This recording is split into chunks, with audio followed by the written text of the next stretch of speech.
What's going on, guys? It's Groove back with another book review, and today we have The Price of Tomorrow by Jeff Booth. I ran into Jeff Booth, and by ran into I mean watched a bunch of videos on my journey down the Bitcoin rabbit hole, and I liked his take on Bitcoin, and so I figured I'd pick his book up. But he talks about the system that we're on right now and how the system is broken. We live on an inflationary system, so prices go up, and he says technology makes prices go down.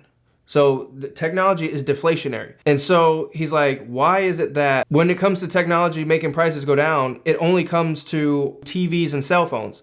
But technology is in everything. The price of food should go down because, we're better at manufacturing food now. The price of cars should go down. Energy costs should come down. He says, the entire system that we live under, this entire world, everything should come down. Everything should be deflated because of technology.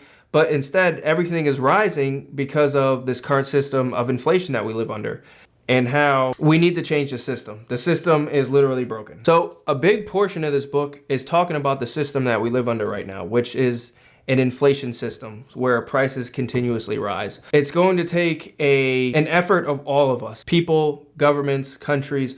We're all going to have to move off of this system if we want the world to get better. The only reason why assets go up is because governments print money. The reason why the price of houses go up is because governments print money.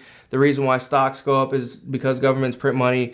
And so those that are left holding cash, which is the majority of people because they can't afford assets, the value of those dollars continuously go down over time. And so it makes it harder and harder for people who don't hold assets to, get by. The majority of people will sit there and they will blame people like Elon Musk or Jeff Bezos and say it's their fault, but it's not their fault. The system that we're under right now that is, pretty much controlled by the government and the Federal Reserve to print money, and they can pretty much do with it what they want. People are just blaming this person and that person when it's really the system of inflation that we live under. And from there, he goes into just talking about why the system needs to change. Like technology and AI is deflationary. Like everything, the price of everything should go down. He goes over every part of the system that should be deflationary. As far as energy, the average person, we just think of energy as like something that we pay. It's a bill we pay every month. Over time, energy should go to zero and energy should be free. And, the same with housing and transportation and water. He's like, technology has made these things cheaper, but that would kind of require a system reset, which, the people that currently control the system don't want to do. He's like, in order for this thing to happen, everybody would have to get on board. He doubts that's going to happen.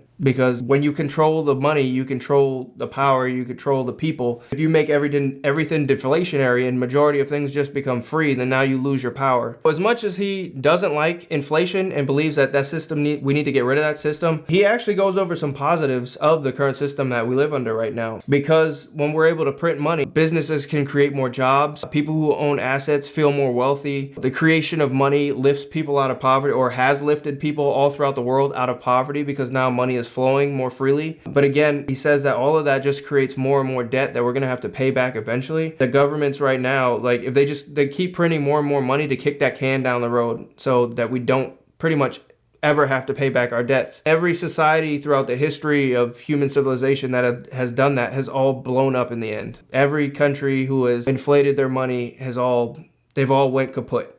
So that's going to happen eventually. So then he goes into what would happen if we did get off of this inflation system that we live under right now and go to a deflationary system. Some of the things he describes, he pretty much is like the world is pretty much free at that point because technology has made everything so free and that people wouldn't really even need jobs anymore. This is really hard for people to imagine because, again, we were just been born into a system where you don't know anything else. And he was saying that would be hard for a lot of people. A lot of people, like, their lives or their work, their careers, like they are their career. It's just like there's a lot of people that don't even really care about the money, but they're just like, I'm a lawyer and I like being a lawyer, or I'm a doctor.